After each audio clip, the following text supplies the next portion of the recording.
Wow, I am so happy to be here and to have this chance to really thank each and every one of you. There are a few folks that I want to acknowledge, starting with your mayor, Mayor Duggan. Thank you for being here. Thank you for your leadership of this great city. Congressman John Conyers, thank you.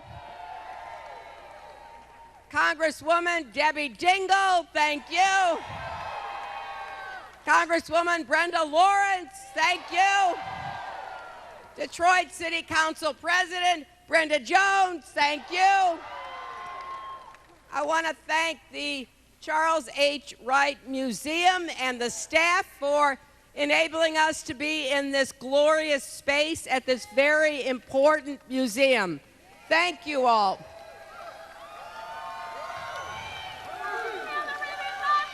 You know, I also owe a big thank you to Detroit and to Michigan, because you have opened up your arms and your hearts to Bill and Chelsea and me, and we are so grateful. Well, with your help, we sure can't do it without you, but I got to tell you, both Bill and Chelsea have had the best time, as I have, traveling across the whole state, meeting wonderful people. Yes, and it is especially exciting to be here in Detroit, a city on the way back up.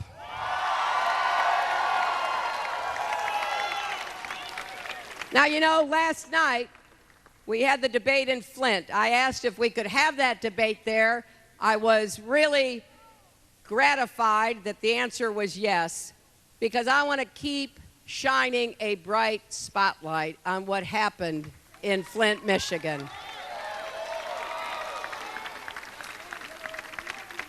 You know, I have told the mayor there, I've told other officials and leaders of Flint that we're going to stick with them, because there's a lot of work to be done. Obviously, the pipes have to be taken out and new pipes put in that can deliver clean, safe water to the families of Flint. Thank you. And I see some laborers here who would be part of doing that work. I love seeing there's some plumbers here, union plumbers, who have already been helping the people of Flint. I thank you for that, because we have to pull together to support the families there, and particularly the children. And I will stick with them until they don't need help anymore, whether or not I'm in public life. My husband, my daughter, and I, we have made a commitment to help Flint recover and make it possible for them to be even better after they do so. So let's stick with this.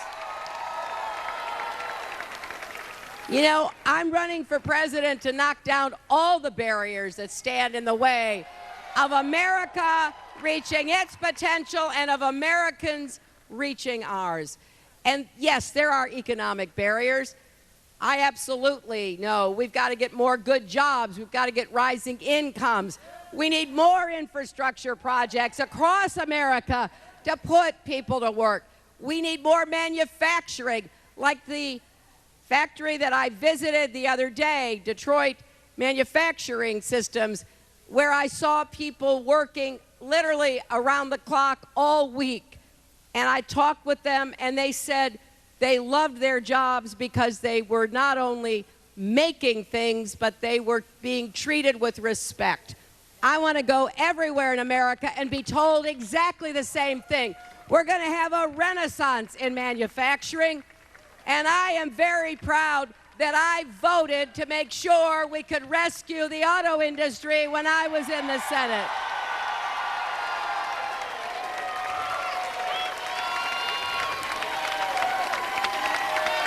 Now, we're going to create more good jobs with clean, renewable energy. We've got to take climate change seriously, and these are jobs that have to be done also in our country. We're going to help small businesses that create 2/3 of the jobs in America. The fastest growing segment of small business are minority-owned and women-owned small businesses, and the fastest group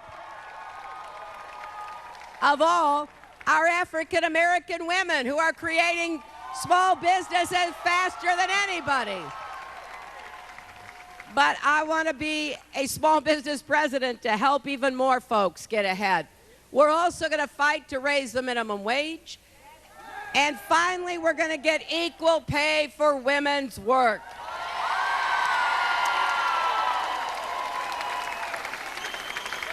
Now, everything I've just said, the Republicans disagree with. And so we've got our work cut out for us. That's why it's so important for all of you to turn out as many voters as you can tomorrow, because the sooner I could become your nominee, the more I could begin to turn our attention to the Republicans.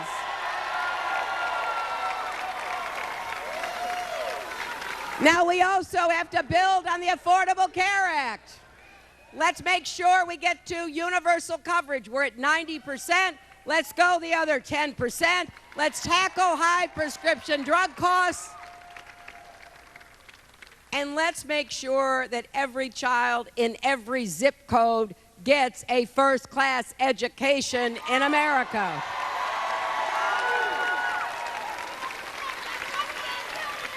I don't need to tell you that the Detroit Public Schools, under an emergency manager, are in worse shape than they were before they had an emergency manager. You've got precious little children in classrooms filled with mold and rodents. I mean, it's almost hard to think of. I have been saying the governor should turn back the control over the schools to the people of Detroit.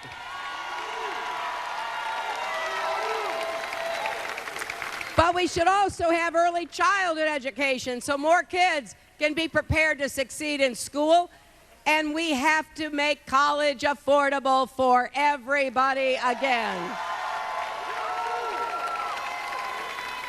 I have a plan to do that, which I've laid out on my website, and I hope you'll take a look at it. But we also have to get debt down and repaid by refinancing the debt that young people currently have. And let's remember that among the barriers we have to tackle are barriers of bigotry and prejudice. Let's be honest about that. We have systemic racism. We have systemic prejudice.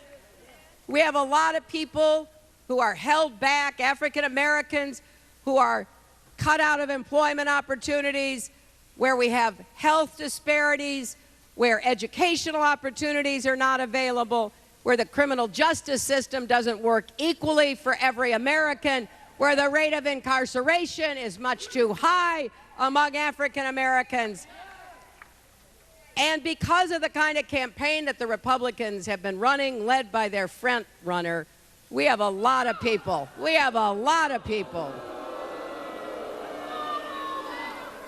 who have been attacked, right? I mean, you got to say this about him. He's an equal opportunity attacker. He's attacked Mexicans. He's attacked people with disabilities.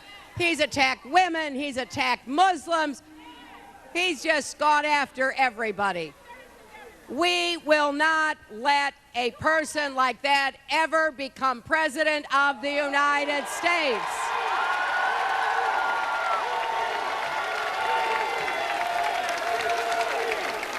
We have got to work together. We need to unify our country, not divide it. You know, the Republicans are against nearly every right we've ever achieved. I want you to know where I stand. I am for a woman's right to make her own health care decisions. I I will defend Planned Parenthood against these attacks, these partisan attacks. I will defend marriage equality and try to end discrimination against the LGBT community. I will fight for voting rights, which are under attack across our country. I will appoint Supreme Court justices who reverse Citizens United. And speaking of the Supreme Court, I 100% support the president's fulfillment of his constitutional responsibility to nominate a successor. And we should all be calling on the Republicans in the Senate to do their constitutional duty and receive that nominee and make it up or down vote. We are also going to fight hard to make sure that we get comprehensive immigration reform with a path to citizenship,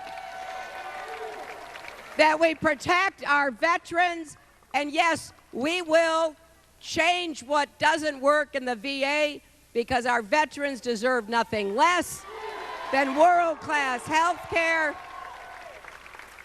But we will not let the Republicans privatize the VA, and we won't let them privatize Social Security.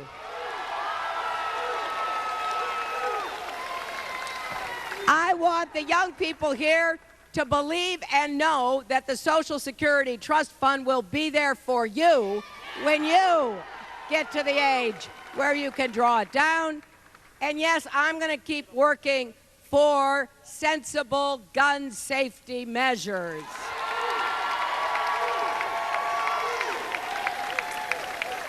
I am absolutely amazed at the refusal of the gun lobby to work to try to protect lives.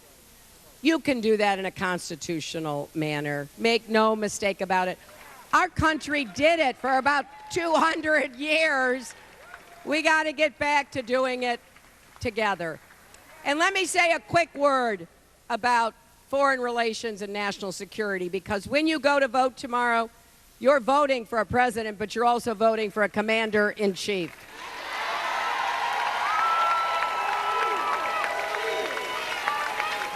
And I want to make a serious point about defeating terrorism, particularly a terrorist network like ISIS.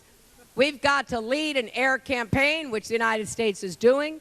We've got to support fighters on the ground who are willing to go after ISIS, but we will not, under my presidency, send American combat troops to either Syria or Iraq. I do not believe that is the right approach. But I want to say a particular word to all the Muslim Americans who are here and who might hear or see this, wherever they live, in Michigan or beyond.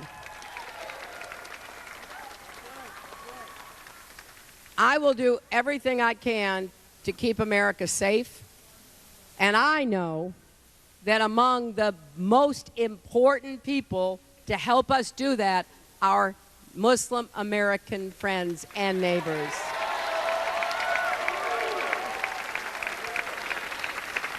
And when you hear the kind of bigotry and bluster coming from the Republican side,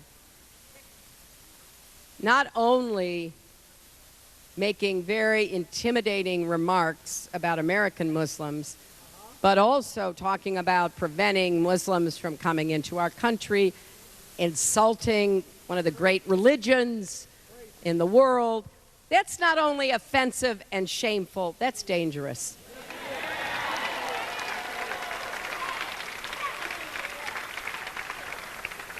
And it's also counterproductive, because I know how hard it is to put coalitions together. I put the coalition together that imposed sanctions on Iran, that led to negotiations, that led to putting a lid on their nuclear weapons program. And if we're going to go after terrorist networks like ISIS, we need to build a coalition with Muslim nations. Now imagine somebody running for president of the United States saying what we're hearing coming from that side. You think that's going to make it easy to put together coalitions? You know what? It matters what you say when you run for President of the United States of America.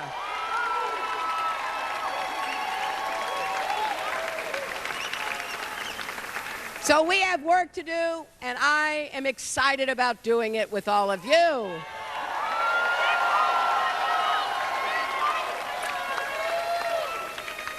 Because you see, I believe that America's best days can well be ahead of us. If we do what we must do to build bridges instead of walls, to knock down barriers and build ladders of opportunity. But I can't do that unless you come out and bring everybody you know to vote for me tomorrow. And I will tell you this. If you come out and vote for me tomorrow, I will work for you and fight for you through this campaign and into the White House. Thank you so much, Michigan. God bless you.